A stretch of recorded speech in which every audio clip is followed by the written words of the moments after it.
नमस्कार प्रिय दर्शकों, स्वागत है आपका चैनल में। वीडियो श्रृंखला के क्रम में बात करेंगे जन्म कुंडली में पितृदोष कारक विशेष योग एवं पितृदोष के उपाय। मित्रों, जन्म कुंडली के प्रथम, द्वितीय, चतुर्थ, पंचम, सप्तम, नवम व दसम भावों में से किसी एक भाव पर सूर्य, राहु अथवा सूर्य शनि का योग हो तो जातक को पितृदोष होता है। यह योग कुंडली के जिस भाव में होता है उसके अनुसार ही अशुभ फल घटित होते हैं। जैसे मानते हैं प्रथम भाव में सूर्य राहु अथवा सूर्य शनि आदि अशुभ योग हो तो जातक अशांत, गुप्त चिंता, दाम्पत्य एवं स्वास्थ्य संबंधी परेशानियों से रूबरू होता है। यदि दूसरे भाव में यह योग बने तो परिवार में वैमनस्य व आर्थिक उलझनें होती हैं। यदि चतुर्थ भाव में पितृयोग के कारण भूमि, मकान, माता पिता एवं गृह सुख में कमी या कष्ट होते हैं।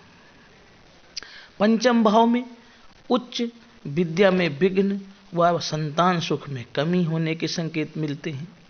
यदि यही योग सप्तम में हो तो वैवाहिक सुख में बाधा, अष्टम में हो तो पैतृक सुख में कमी अथवा पिता के संबंध में चिंता होती है।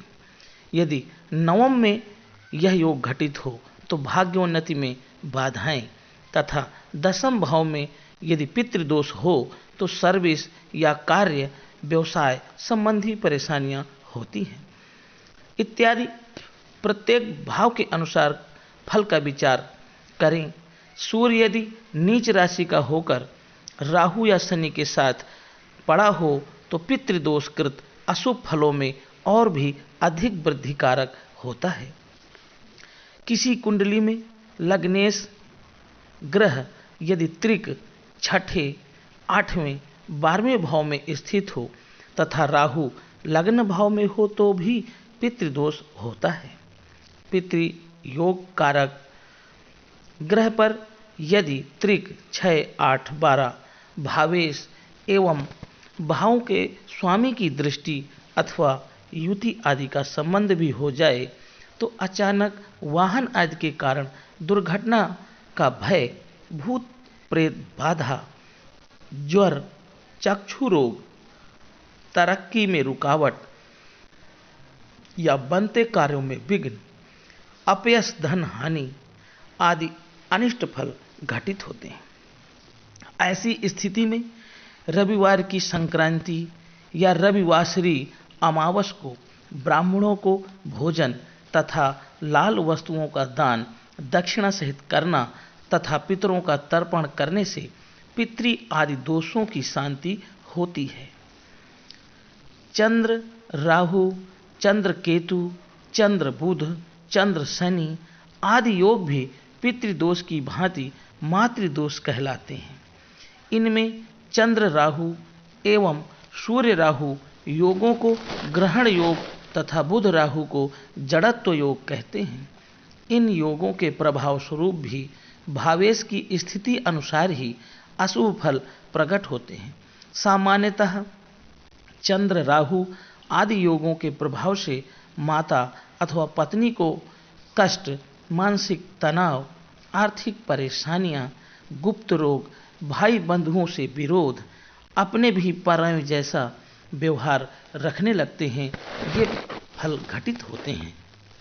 दसम भाव का स्वामी छठे, 8वें या 12वें भाव में हो, इसका राहु से दृष्टि या योग आदि का संबंध हो तो भी पितृदोष होता है। यदि 8वें या 12वें भाव में गुरु राहु का योग और पंचम भाव में सूर्य, शनि या मंगल आदि क्रूर ग्रहों की स्थिति हो तो पितृदोष के कारण संतान कष्ट या संतान सुख में कमी रहती है। व्ययेश लग्न भाव में, अष्टमेश पंचम भाव में तथा 10 में अष्टम भाव में हो तो भी पितृदोष के कारण धन हानि, अथवा संतान के कारण कष्ट होते हैं। यदि पंचमेश संतान कारक ग्रह राहु के साथ त्रिक भाव में हो तथा पंचम में शनि आदि क्रूर ग्रह हो तो भी संतान सुख में कमी होती है। इस प्रकार राहु अथवा शनि के साथ मिलकर अनेक अनिष्टकारी योग बनते हैं जो पितृदोष की भांति ही अशुभ फल प्रदान करते हैं। बृहद पाराशर होरा शास्त्र में कुंडली में प्रकार के शापित योग कहे गए हैं। इनमें पितृश्राप, मातृश्राप, भ्रातृश्राप, मातुल श्राप, ब्राह्मण श्राप, प्रेत श्राप आदि योग प्रमुख हैं। अशुभ पितृदोषों योगों के प्रभाव स्वरूप जातक जातिका के स्वास्थ्य की हानि, सुख में कमी, आर्थिक संकट, आय में बरकत न होना, संतान कष्ट अथवा वंश वृद्धि में बाधा, विवाह में विलंब, गुप्त रोग, लाभ व उन्नति में बाधाएं, तनाव आदि अशुभ फल प्रकट होते हैं। मित्रों, जानते हैं संतान कष्ट में पितृदोष संबंधी कुछ उपाय। पूर्व मित्रों, आपसे अनुरोध है, यदि आपको इसी तरह की ज्योतिष संबंधी प्रामाणिक जानकारियां चाहिए होती हैं तो चैनल को आप सब्सक्राइब कर लें और लाइक जरूर करें ताकि हमारा आपके एक लाइक से उत्साहवर्धन हो और आपको ऐसी ही जानकारी हम उपलब्ध कराते रहें। तो जानते हैं मित्रों, संतान कष्ट में पितृदोष संबंधी उपाय। यदि पितृदोष के कारण पुत्र उत्पत्ति में या पुत्र या संतान को कष्ट हो तो क्या उपाय करने चाहिए। यदि किसी जातक की जन्म कुंडली में सूर्य राहु, सूर्य शनि आदि योगों के कारण पितृदोष हो तो उसके लिए नारायण बलि, नाग बलि, गया श्राद्ध, आश्विन कृष्ण पक्ष में अपने दिवंगत पितरों का श्राद्ध, पितृतर्पण, ब्राह्मण भोजन, दानादि कर्म करवाने चाहिए। यथाशक्ति संकल्प पूर्वक गोदान भी करवाने से शांति होती है। मातृदोष, यदि चंद्रमा पंचमेश होकर शनि, राहु, मंगल आदि क्रूर ग्रहों से युक्त या आक्रांत हो और गुरु अकेला पंचम या नवम में हो तो मातृदोष के कारण संतान सुख में कमी होती है। इस दोष की शांति के लिए गोदान अथवा चांदी के पात्र में गोदुग्ध भरकर दान देना शुभ होगा। इसके अलावा 1,00,000 गायत्री मंत्र का जप करवाकर हवन, ब्राह्मण भोजन, वस्त्र आदि का दान एवं शेष दशमांश का तर्पण आदि करने से शांति होती है। पीपल वृक्ष की 28,000 परिक्रमा करने का विधान भी बतलाया गया है। भ्रातृश्राप, तृतीय भावेश मंगल राहु युक्त होकर पंचम में हो और पंचमेश व लग्नेश दोनों अष्टम में हो तो भ्रातृश्राप के कारण संतान कष्ट एवं हानि होती है। इसके उपाय स्वरूप श्री सत्यनारायण व्रत रखकर श्री सत्यनारायण कथा श्रवण तथा श्री विष्णु सहस्र नाम का पाठ करके प्रसाद बांटना चाहिए। सर्प श्राप, यदि पंचम भाव में राहु हो और उस पर मंगल की दृष्टि हो या मंगल की राशि हो तो सर्प श्राप से संतान की हानि होती है।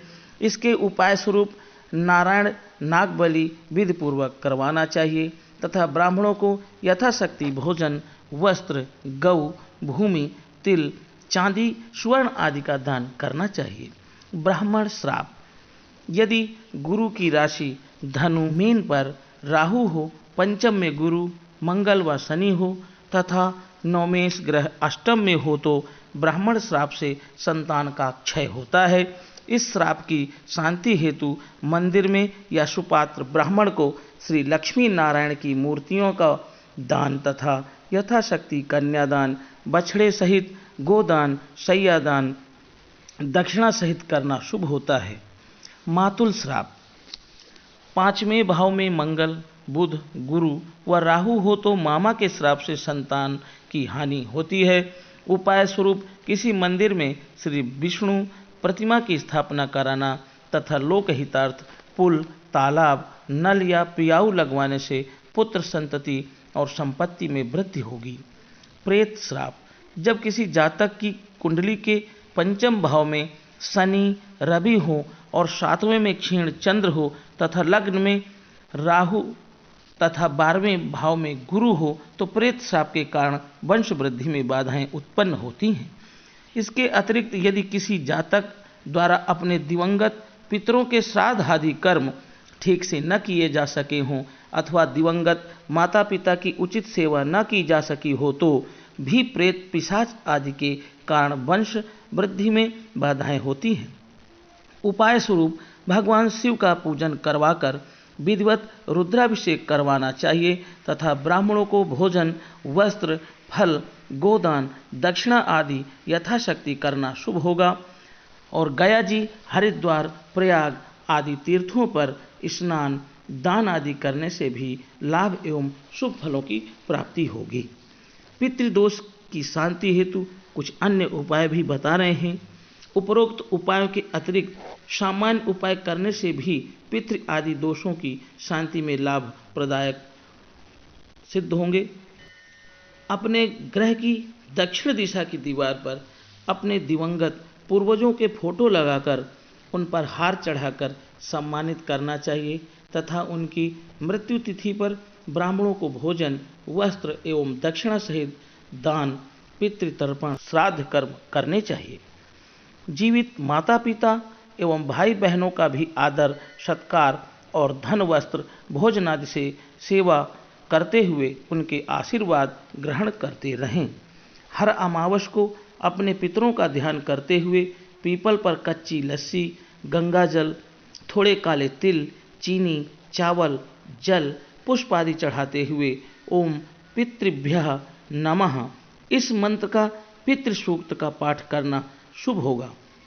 हर अमावस के दिन दक्षिण दिशा की ओर मुख करके दिवंगत पितरों के लिए पितृ तर्पण तथा अमावस को पितृ स्तोत्र या पितृ सूक्त का पाठ करना, त्रयोदशी को नीलकंठ स्तोत्र का पाठ करना, पंचमी तिथि को सर्प सूक्त का पाठ करना तथा पूर्णमासी के दिन श्री नारायण कवच का पाठ करने के पश्चात ब्राह्मणों को मिष्ठान व दक्षिणा सहित भोजन करवाना पितृदोष की शांति के लिए शुभ होता है।